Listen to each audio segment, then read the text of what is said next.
I definitely don't claim to be a professional, but if you don't know what you're doing, don't try this at home. What's up, everybody? On today's episode of Random Projects with Danger, we're going to be getting this old generator running.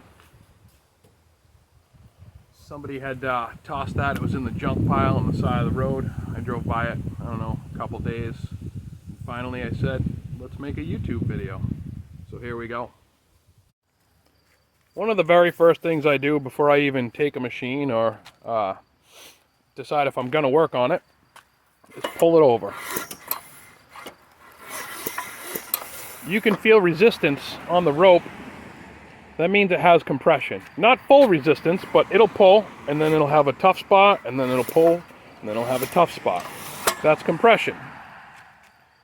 If an engine has decent enough compression, it'll run. It's fixable. Usually. That's where I start. Next, take off the fuel cap. I already took this one off, and inside the fuel tank was this baffle material, and it's disintegrated. It's nasty. And I don't know how well you can see, but the inside of the tank is also pretty nasty. So we're definitely going to have to flush the tank. So the next step is we're going to check the oil. I want to make sure this has oil in it before I even attempt to see if it'll start. So we'll take the oil plug out. And I can see oil in there. But I'm going to put, I usually use a zip tie just to stick it down in there and see if there's oil. Let me go get one. So I have a zip tie here. As you can see, it's got oil in it. It's brown and it needs to be changed, but it has oil in it. Always want to do that before you try to get it running or see if it'll fire anyways. This fuel smells nasty. If you all don't know what bad fuel smells like, it's a once in a... It'll stick with you. Let's just put it that way.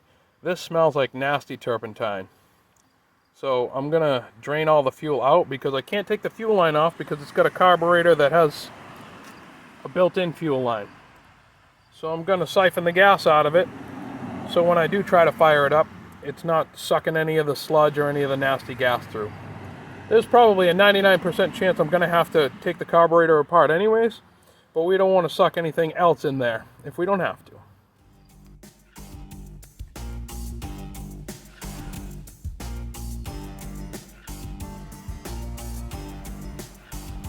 Whew, that stuff smells nasty.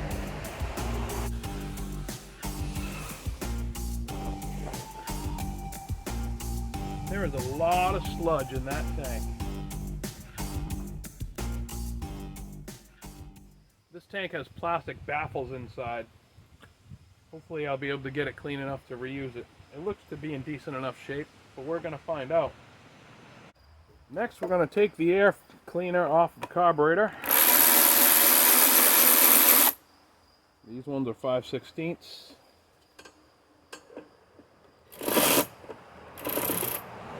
And of course I can't get to that one with the extension.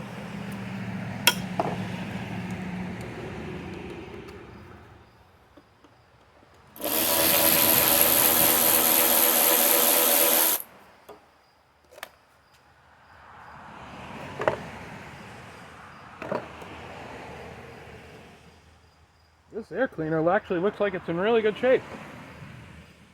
Other than the fact that it's stuck. I mean, this is pretty clean, pretty new. When diagnosing a small engine like this, 4-stroke engine, you gotta have two things. You gotta have spark, and you gotta have fuel. We know we don't have fuel because I drained the tank. We could pull this off, put a spark tester on it, and see if we have spark.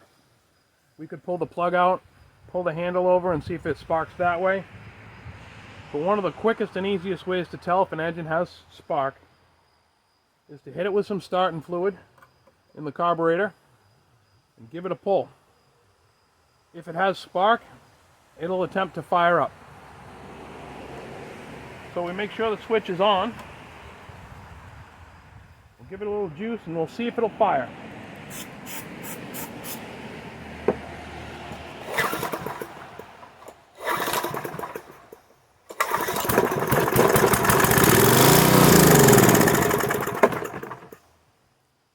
We know we have spark. Now we just got to get this carburetor and tank apart and start working on it.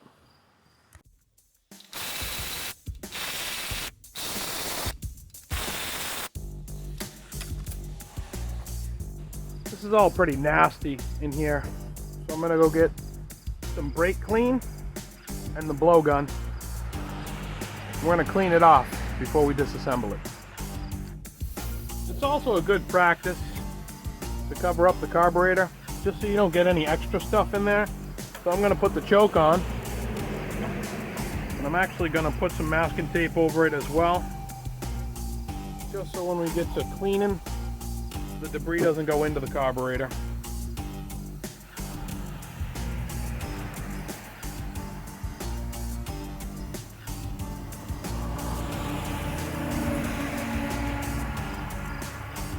Just an extra precaution.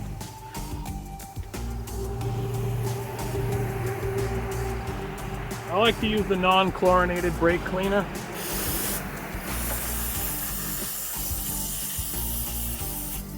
Just to get all the gunk, schmutz, whatever you call it. I like to loosen it all up.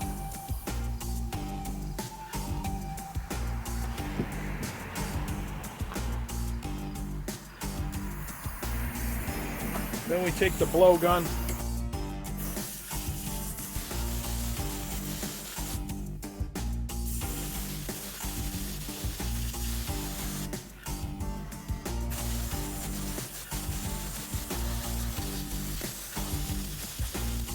Do that a couple times.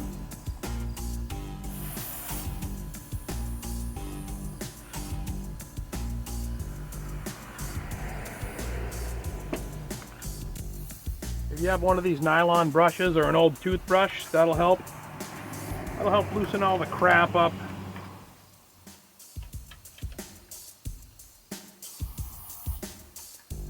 Since this stuff's gonna get cleaned either way, you might as well give it a quick pre-cleaning.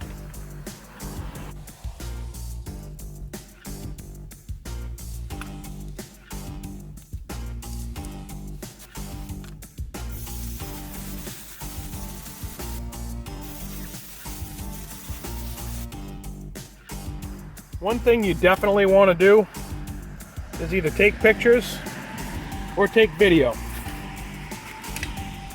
of how everything is hooked up. Because when it goes back together, you want to have a reference point.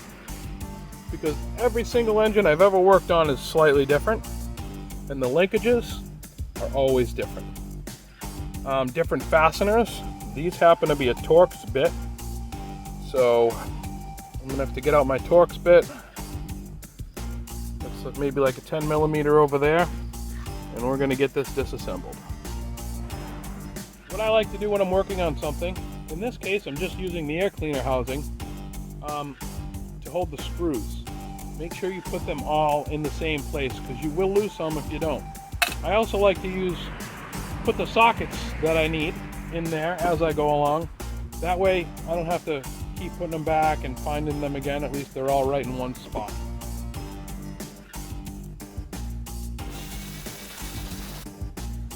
Take note as you pull the screws out if they're all the same length or if they're different lengths. That's something you want to take note of as well.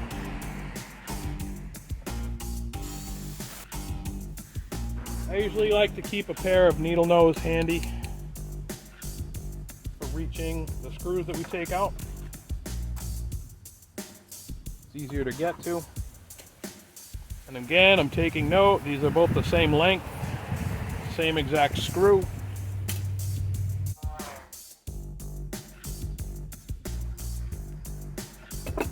So this has the linkage, unhook the linkage. This also has an electrical wire for the on-off switch. I'm not going to disconnect that if we don't have to, I'm just going to put that aside.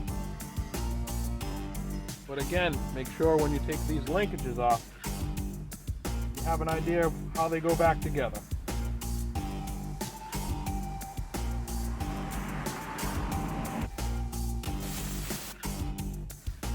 Another screw, same exact length.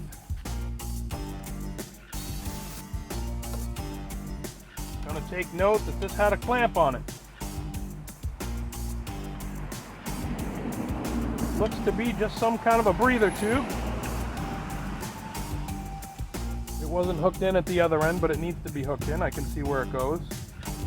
And by the looks of things, we're missing a 90-degree little piece here to go onto the breather tube.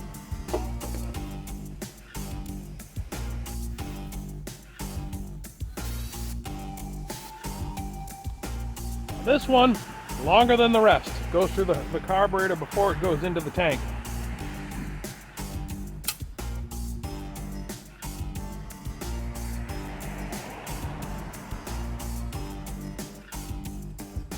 Now, I think the carburetor is no longer attached to the tank. There's a bolt under the tank here on a bracket.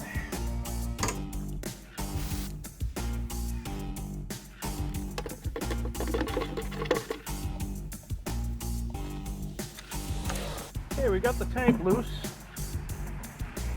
but it looks like there's more things under there that we need to unhook.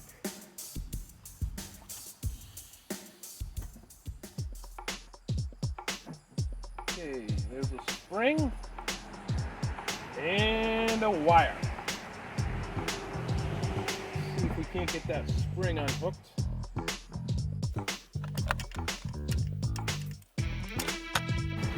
So behind this tank, as you can see, that's where the bolt on the bottom was. This, if it'll focus, is connected to the governor on the engine. As you can see, there's a spring attached. We need to get that spring off. That's what's holding us up.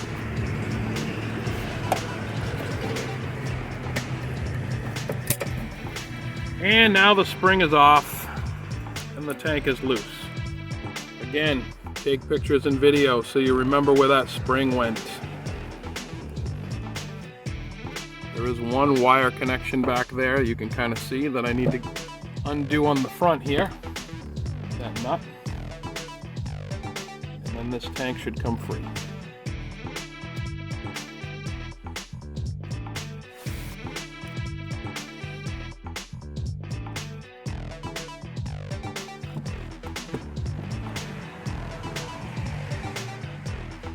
Well, I could just see as I pulled this tank off, the pickup tube fell off of the carburetor. Never a good sign. Also, it is nasty in there. There's more of that. It's just crap and nasty in there. I might get online and see how much a new tank and carburetor will be. But we'll see.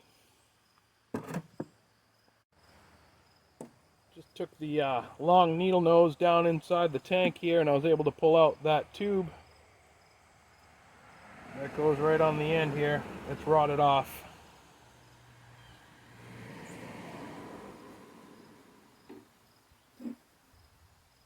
I'm going to put some fresh gas in here and shake it up a little bit and see if we can't get some of the stuff out.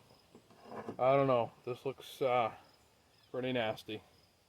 You probably can't see it so well, but inside that tank is just complete and utter nastiness. Let's see what the internet has to offer. So this fuel tank has bracketry welded onto it. The cheapest one I can find is $160. So, I guess I'm going to get to work scrubbing, because I'm not spending $160 on a fuel tank that has about $5 worth of parts on it. Let's go.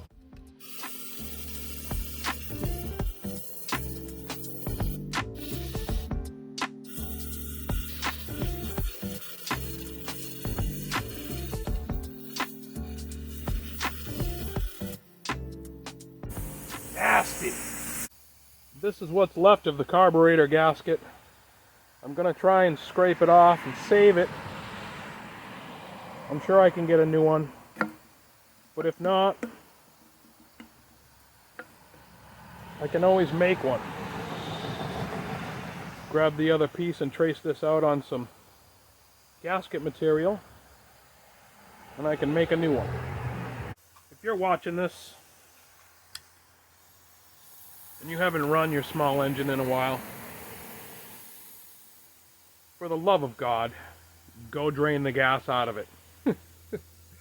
This is nasty. And I don't know if I'm going to be able to get this clean, but we're going to try. Holy smokes.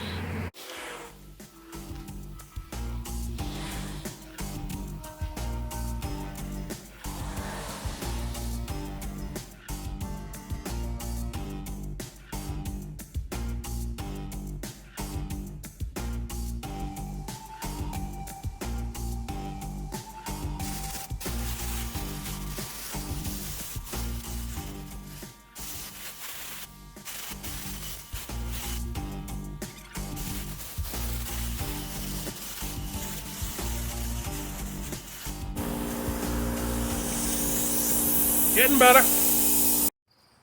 Okay, I got the gas tank soaking in fuel. I got a lot of the stuff out of there. I'm just gonna go ahead and pull this carburetor off, which is not easy to do because this bolt is behind the exhaust.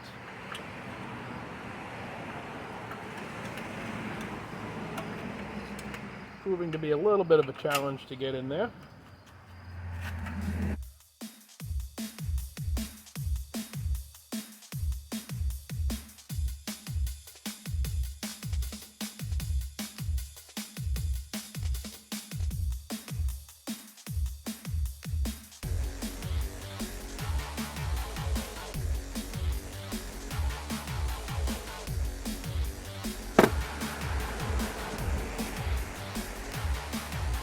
All right, we were able to get it off.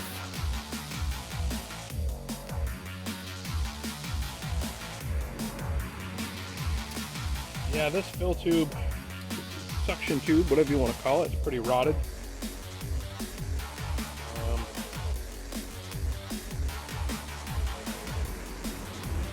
I don't know. I don't know how we're going to fasten that back on if we even can, so maybe I can order one of these. Till then,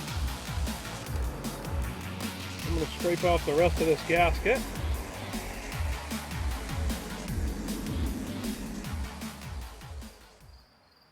Try not to ruin it too badly so I can at least trace it out for a new one.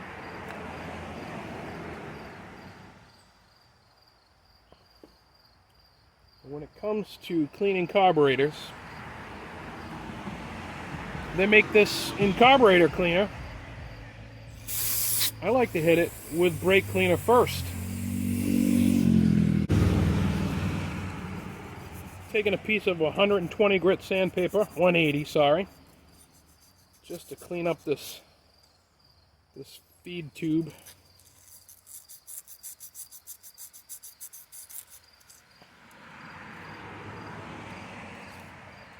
Just want to clean it up.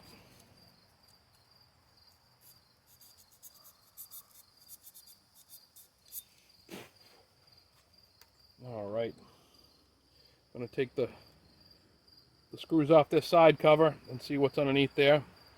That's where the fuel pump is. That's how it gets the fuel up. We don't want to do any damage. We just want to pull it apart and make sure it's all clean in there. Carburetors definitely seem very complicated. And they kind of are. But almost every carburetor has a lot of similarities. There's jets. Right here, where my finger is, that's a jet. We got to make sure that this jet is unplugged. So I took this piece of welding wire and I just sharpened the edge on my sander. And we just need to poke it through the hole and make sure that that jet is open. Because that's where the fuel gets in.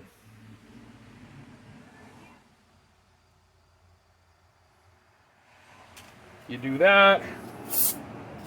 You hit it with a little fluid. And I like to take the blowgun and give it a little air to make sure it's opened up enough. Now, with generators especially, these adjustment screws, I'm going to take them out and clean them, but you want to put them back exactly where they were, especially the idle screw. It's very important that the idle stays the same on a generator. So what I do as I count the turns. That's a half. That's 3/4. A little more than 3/4. So that's how far out we got to be. Right there.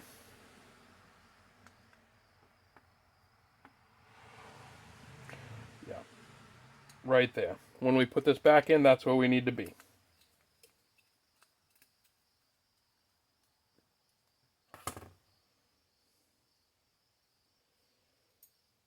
And you just want to inspect it. It is a little dirty on the tip there. I'm going to have to clean that up. I'm going to spray out the hole and blast it with a little air to make sure it's clean inside there too.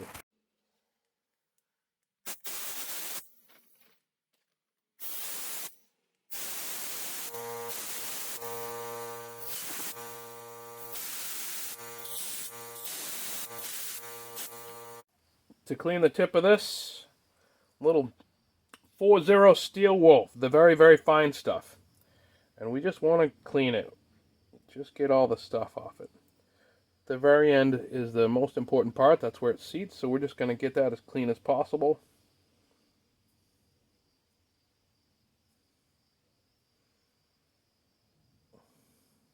It's all shiny again.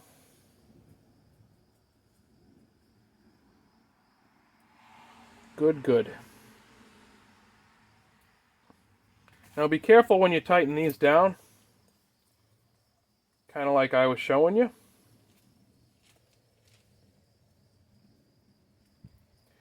You don't want to tighten them too tight because it'll mushroom out the end of this and it'll cause it to run a little different than before. So you just want to hand tight. And again, we're going to bring it out right out to 3/4. We're exactly where it was before. In this particular model, this is going to be the idle. I don't want to mess with that screw. Inspect it, make sure it's clean. I want to leave that right where it is. If I don't have to move it, I don't have to move it. Alright. Let's get this cover off. I've never taken one of these apart, this model anyways.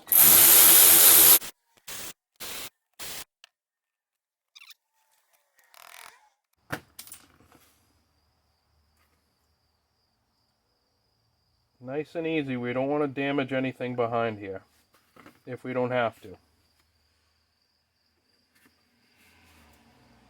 As you can see, there's holes in there. I'm just going to blast all those out with the can of cleaner. This right here, very similar to a chainsaw carburetor. This is a membrane, and there's a spring, and that's what pumps the fuel. As you can see, we got some residue here, some white residue that we want to get rid of there. But other than that, I'm really not going to mess with it, because if you tear that, you're all done. Well, you're not all done, you just have to order new parts. And although I'm not opposed to ordering new parts, I'd rather get by with what I have. So I'm going to set this aside for a second so I don't get any of the cleaner on it, because the cleaner will fatigue, it'll stretch that. Anything, any gaskets inside of a carburetor I found, you want to get those out of the way. Because this stuff, or carb clean, it'll make some gaskets swell and they won't fit right again. And that's annoying.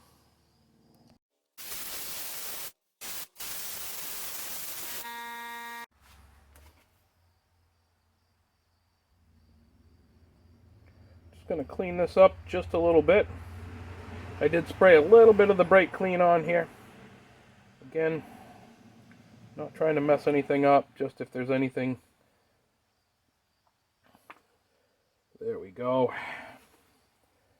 And again, I'm not going to change a thing. I'm just going to put everything right back the way it came apart.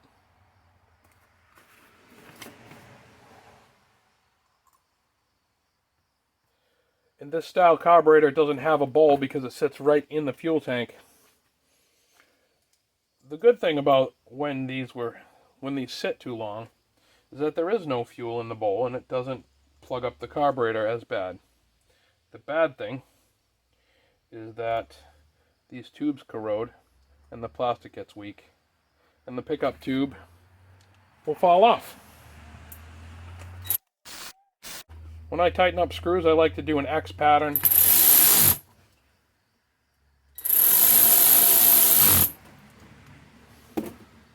You can go in a circle, but some people will argue that it doesn't seat correctly, so I like to jump back and forth in an X pattern.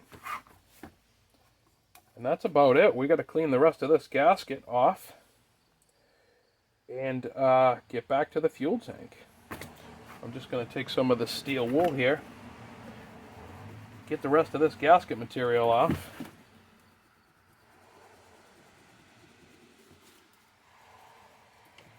If it doesn't completely come off, try not to gouge it with the screwdriver. You can gently use the screwdriver as a scraper just to get the big chunks off. Again, you don't want to dig in, you don't want to cause any grooves because that will eventually cause leaks.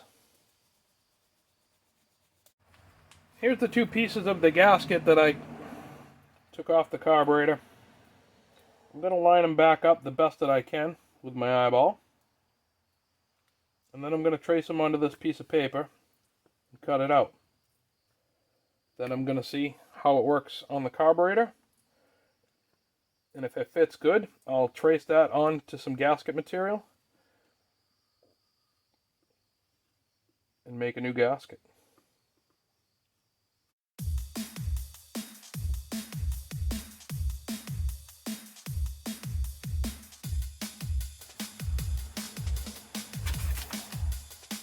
That's what we got.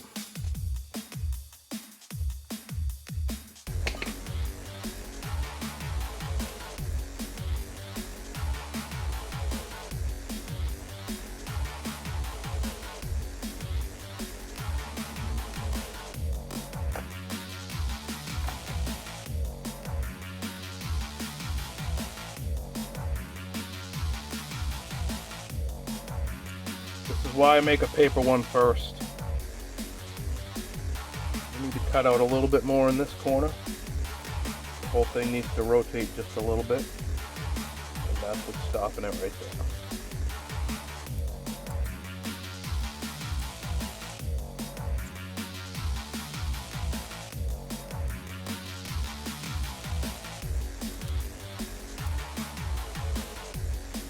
That's it right there.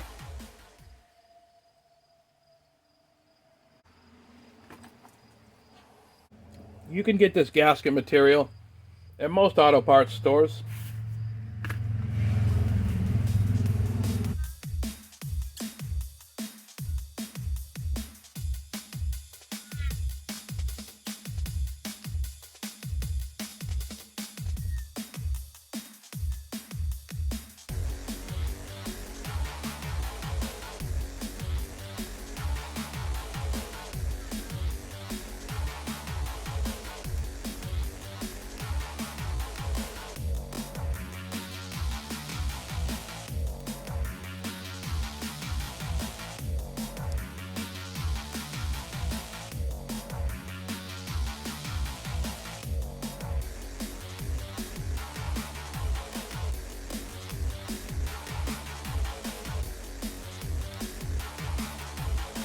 I like it. Came out good.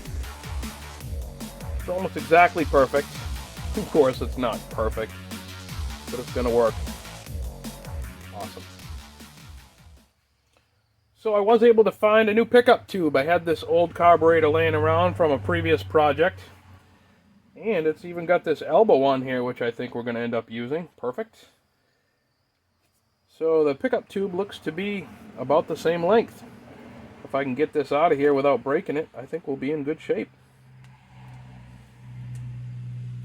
Now, how do I do that?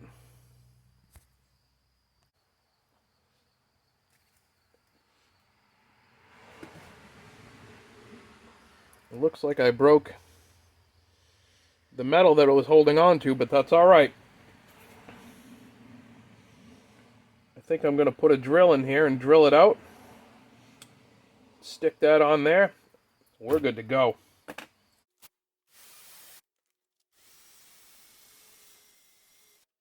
So the end of this is too small to fit up and over this.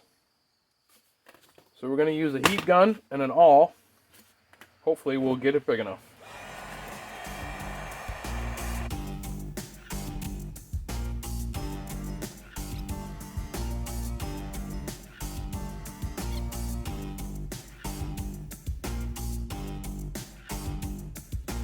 I think we got it.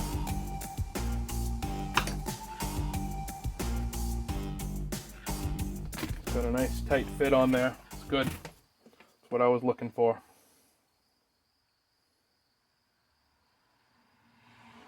I think we're almost exactly the same length as the old one. I was able to get a lot of sludge out of this tank. You can actually see inside now. Could definitely be worse. I think we're going to run with it. Get the rest of this gasket material off here and we'll get that carburetor back on.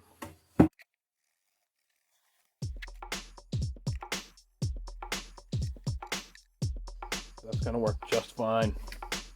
Perfect.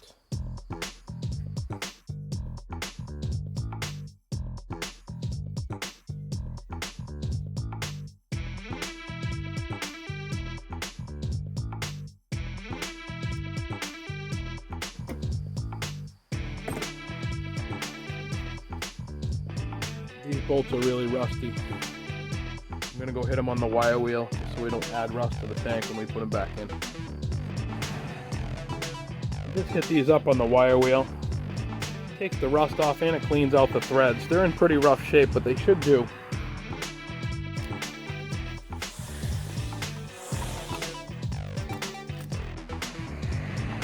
Okay, we can't get the feed tube into the tank, even with two hands if I lift up, so carburetor's got to come back off. Yay!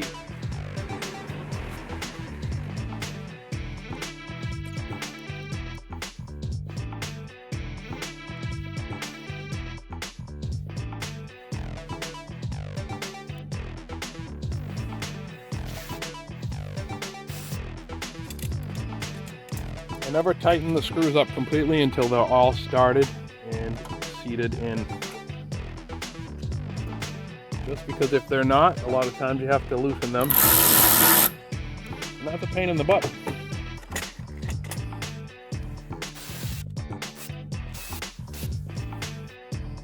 Hey, remember earlier when I said, I have to remember, there's a bracket that goes on this one.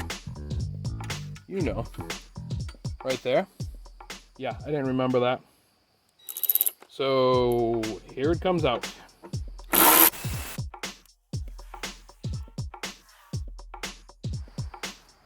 Use this boot that I found off the other carburetor.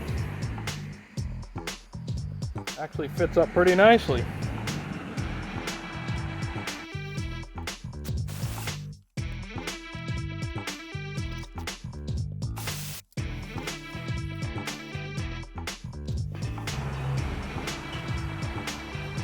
All right, we got to remember how that linkage went before we put that on.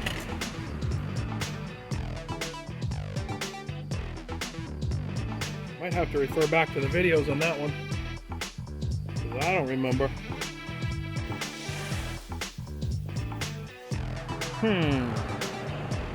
No.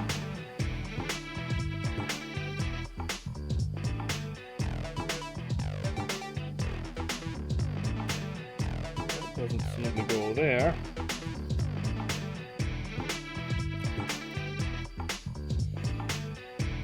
I think we got it right there.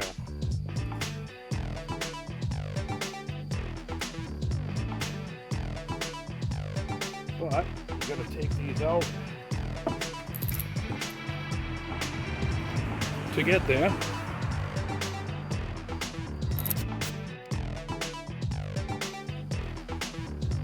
Let's hope that's right.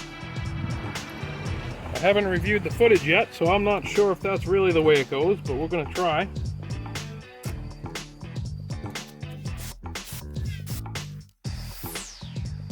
Choke, run. That's perfect. Awesome. Got the switch. Oh, we need to put in the bottom bolt and attach those wires again.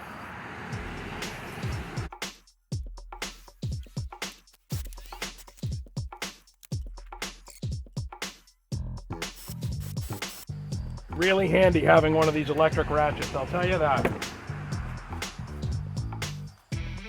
Okay, time to put some fuel in it.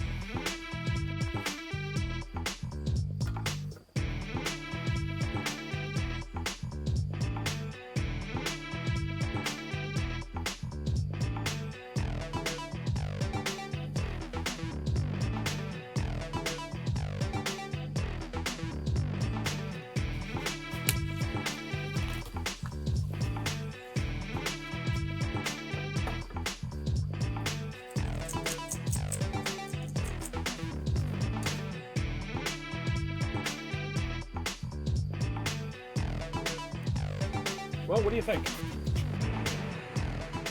Do you think it's going to fire up? Let's try it. Okay, switch on. Choke on.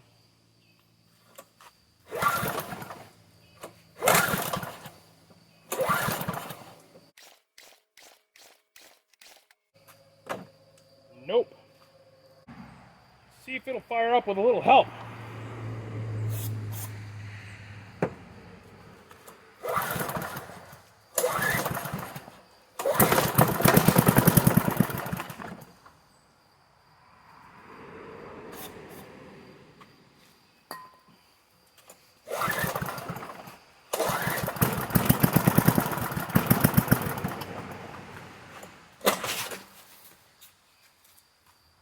Ta-da! So this is how we rebuild a pull start.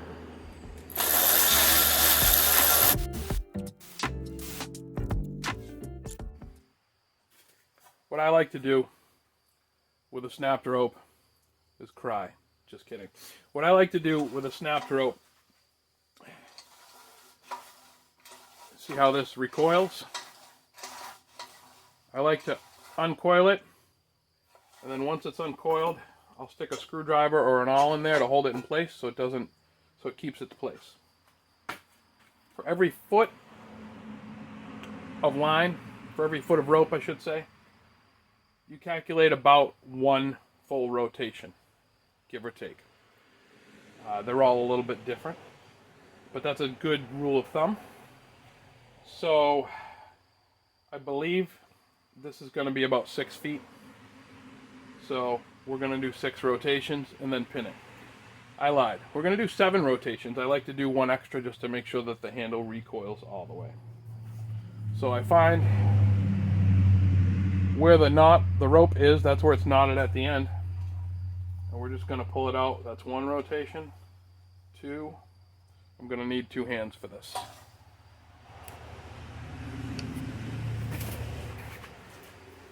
One, 2, 3, 4. That's 5. All right, we're stopped at 5 right now because that's the end of the rope and the rope is broken. So I'm going to put the screwdriver in it just like that to pin it so it doesn't go anywhere.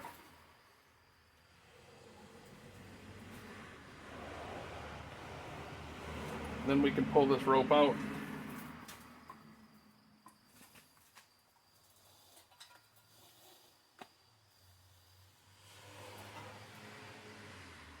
All right, let's see what we have for length on the rope. Well, we don't have much there. That's about 6 inches on the handle.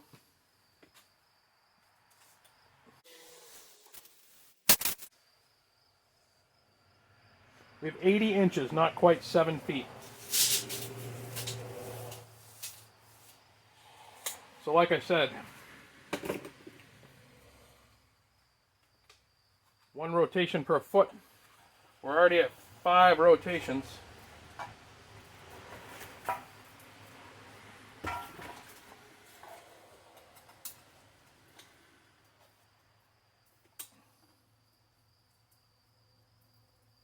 That's 6 rotations.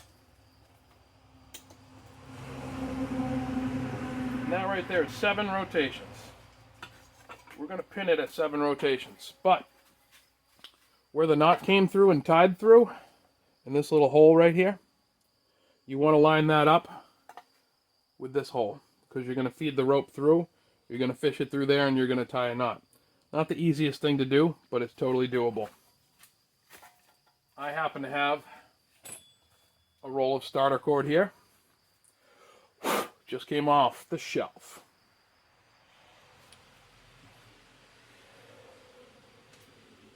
You don't have to get crazy accurate with the measurement. What I typically like to do is hold it up next to the old rope, give it an extra 6 inches or so, and be done with it.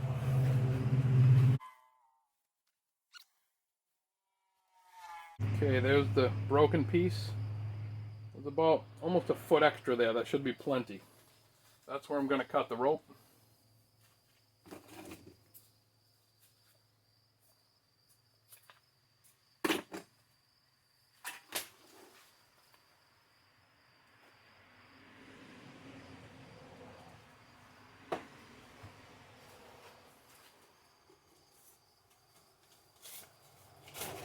I like to take a lighter and melt the end of the rope and bring it to a point to make it easier to fish through the hole.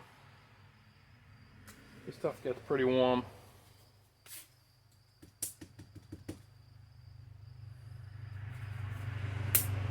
I wouldn't grab it with your fingers, but I get it nice and hot, blow it out, kind of mash it flat. Kind of mash it flat a little bit.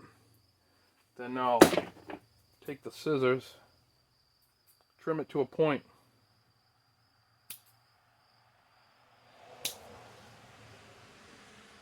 So it's easy to fish through.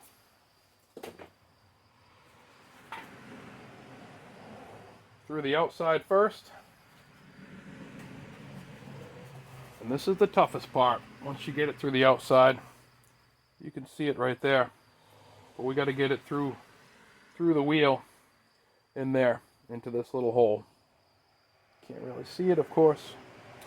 So take your time. I like to use a little needle nose plier action. So that's what I'm going to be working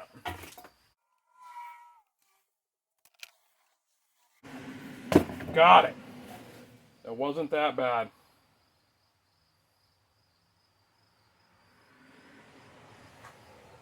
Tie just a normal little loop knot at the end.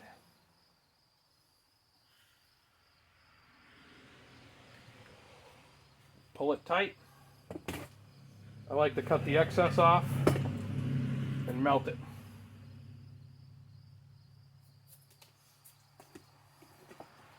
If you melt it, it has less of a chance of coming out. If you melt it pretty much to itself.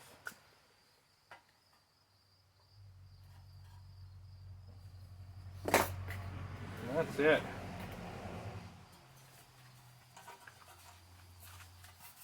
You can see I got it through there.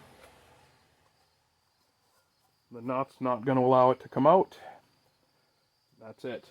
Now before you unpin it with the screwdriver, we want to at least start the handle on the other end, because we don't want this thing to wind itself all the way in. That would not be a fun moment.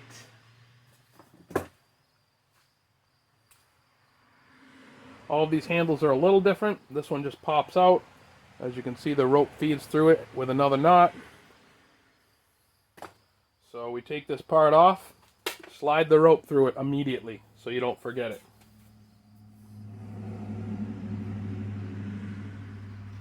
There, can't forget it now.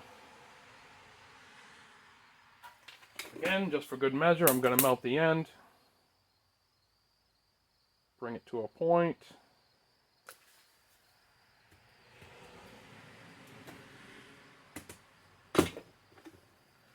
Just so it's easier for me.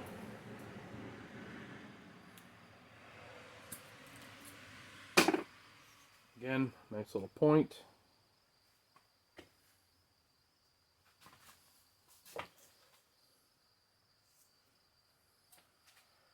Feed it up through.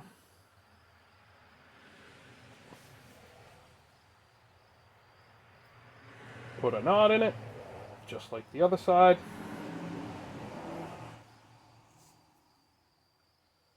The only issue with this is we're not going to be able to get the knot small enough, because the provisions for this are not, the hole that they give you for the knot is very, very small, so you really, really have to wrench on this tight.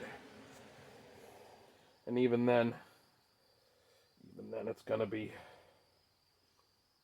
I hate when they do this. Why do they do this? Oh, so we're not supposed to wind our own cord. Yeah, makes sense, doesn't it?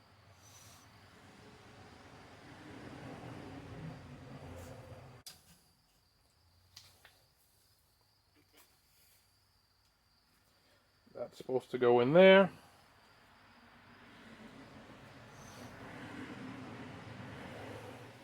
It will, but there's your knot. They give you so much room to put your knot in there. Now let's unpin it, see if we did enough turns.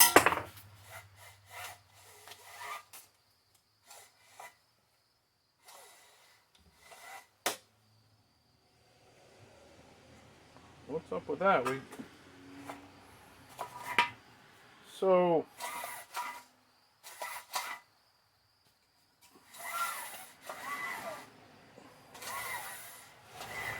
we definitely did enough turns,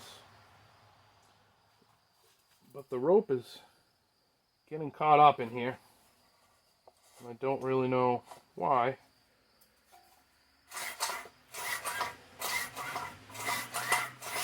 There we go.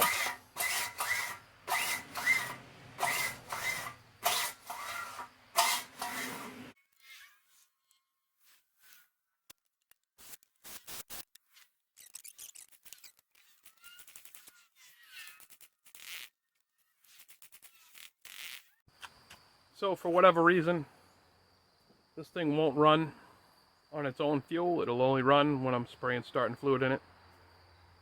The fuel pump or the pickup tube, one of the two, probably the culprit. I'm gonna see if I can get a carburetor replacement. That's the next step. All right, I did order a new carburetor off Amazon. Just got here, so we're gonna throw that on today. Looks like the exact same thing, which is good, because that's what we want. Comes with a new air cleaner, which we didn't really need, and a pre-filter. This one also comes with all the gaskets, even though we just made one. Fuel filter, which this machine doesn't have, and a fuel shutoff. I lied, there's 2 fuel filters in here. It's a pretty good deal for what they charge. I think it was less than 25 bucks for this thing, so can't go wrong with that. Let's get it put in.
Alright, let's see if it'll run.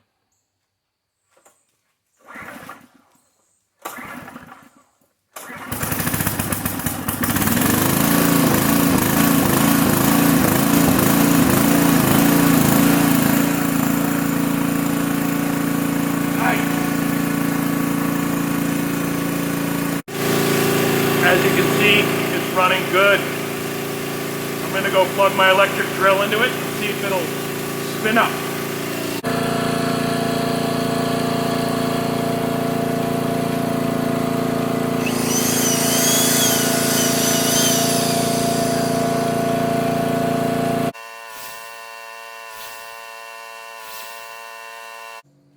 Sometimes generators lose their field of charge. I don't know the exact term for it. But sometimes you start them, they run good, but they won't put out any voltage whatsoever. The first thing you do when that happens, take your old corded drill, put it in forward motion, like normal drill motion, not reverse. Plug it in, and you squeeze the trigger. Obviously nothing's going to happen if it's not putting out any voltage. With that trigger pulled, you grab the shank and spin it in reverse. That'll send a charge up through the field and the coils, and this drill will start working. I've done it dozens and dozens of times. It's a good little trick to know. As you can see, we got a little fresh fuel outside the gas cap, so I'm going to probably have to make a new gasket for that. I don't even know if it has one left. Yeah, I guess there is one. We're going to steel wool that to clean it up so we got a nice good mating surface, and hopefully that'll clear it up. If not, we'll make a new gasket for that. While I got the engine warm and the oil viscosity a little thinned out, we're going to drain the oil right here. It's a square drain plug. Use an adjustable wrench, pull it out. They don't give you much clearance here to catch the oil, so I'll have to finagle something. But that's the next order of business while the oil's warm. As you can see, I put it up on some blocks. Got some blocks of wood. My catch pan is just an old antifreeze container with the side cut out of it, laid on its side. And that's one of the things I really don't like about small engines, is they never give you, well, even cars too, they don't give you a proper channel for the oil to drain. You're just at the mercy of where gravity takes it. So we're going to see how this goes in a minute here.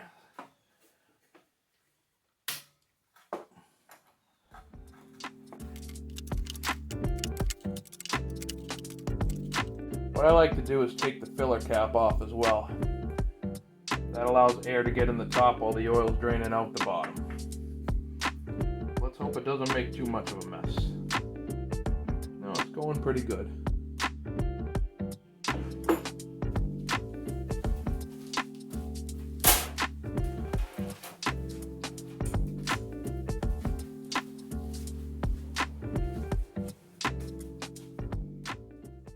I don't know if you can see that.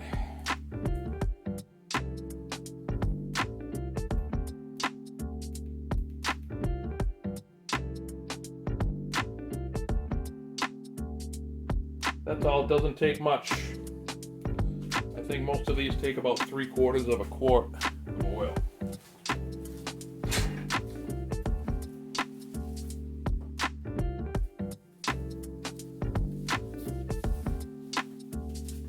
Let that drain for a few minutes till it stops dripping.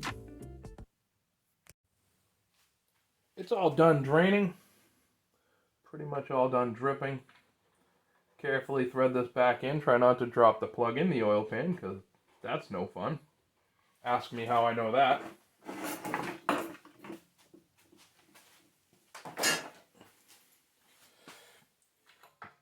Now these drain plugs have tapered threads on them, kind of like pipe fittings.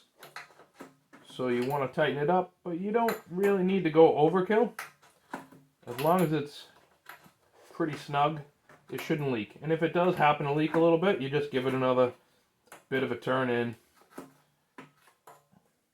Because these will keep threading and keep threading, and if you really over tighten them, what happens is, in my experience, if people over tighten them, you never get them tight enough to stop leaking. So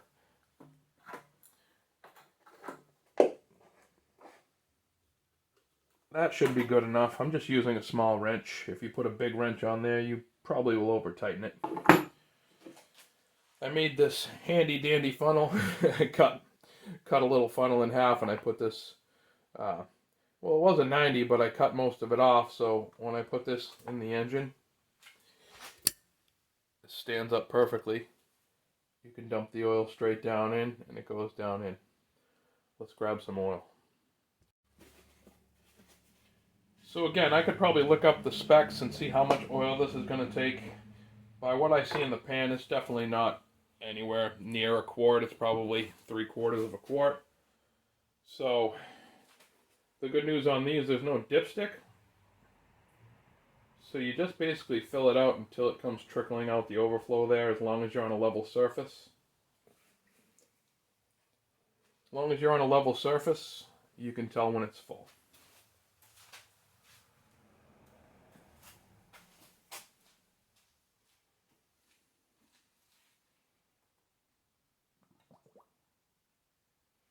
Now some of them do have dipsticks on them. You don't want to overfill if it has a dipstick.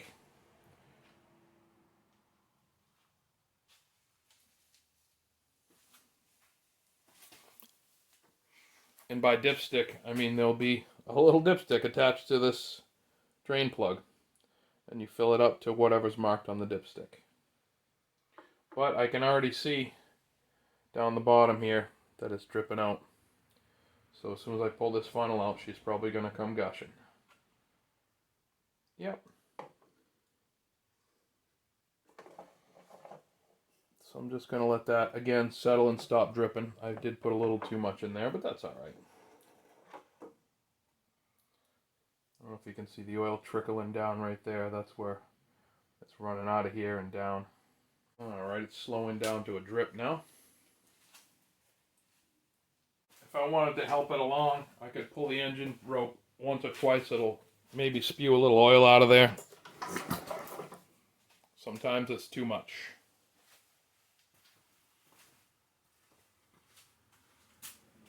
Because now that's all over the shop floor.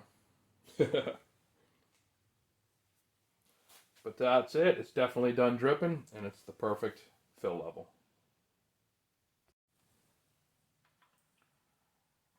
Put the cap back on.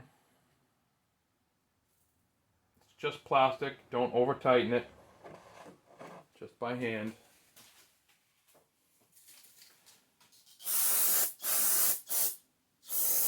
A little brake clean to get the oil off the frame here.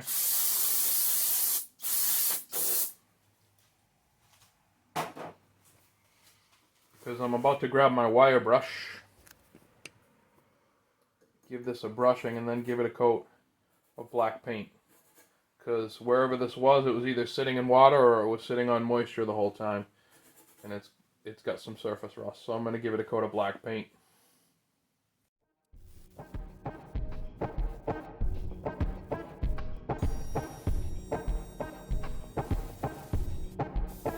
Got it all wire brush scuffed up. As you can see, just surface rust, nothing to be worried about, but we're going to give it a coat of black. Let me finish setting up my spray booth. Done, all set up, good.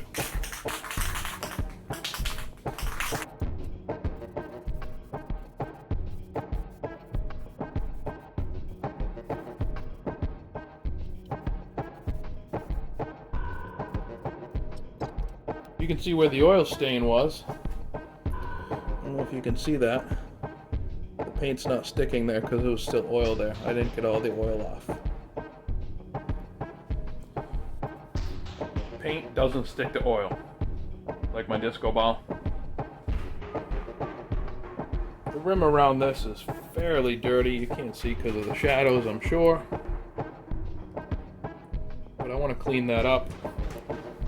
I also want to avoid getting crap in the tank. So I think what I'm going to do is fold up a piece of paper towel. Try and do one section at a time so I don't get dust in the tank, in the fuel. I mean, I could drain the fuel again, but I don't want to. I'm just going to hit it with a little 180 grit just to clean the surface.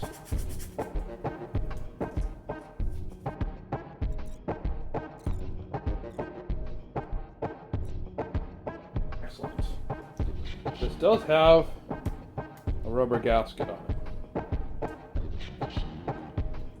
I'm going to take this off because it looks rusty and dirty as well.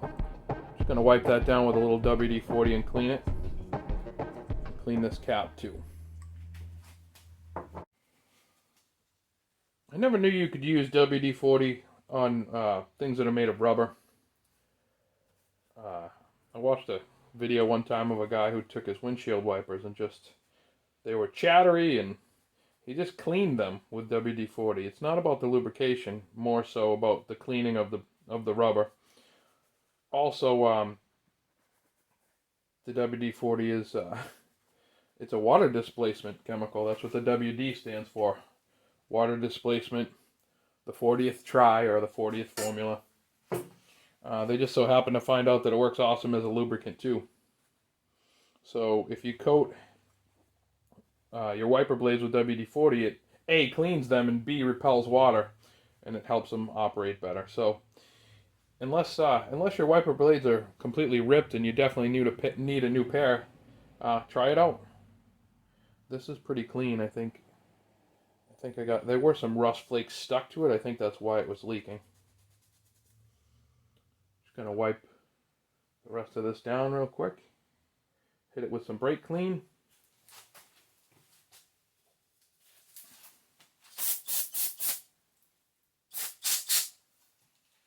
If you haven't already figured out, brake clean is my friend. Non-chlorinated brake clean works awesome on a lot of stuff to clean.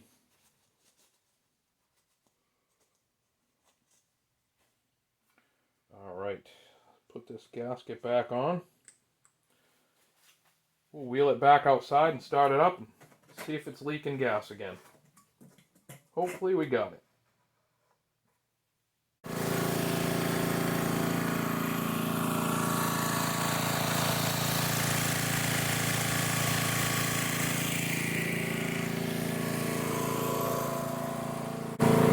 It's still leaking just a little bit, so I'm going to order a new gasket for that gas cap, or make one out of gasket material.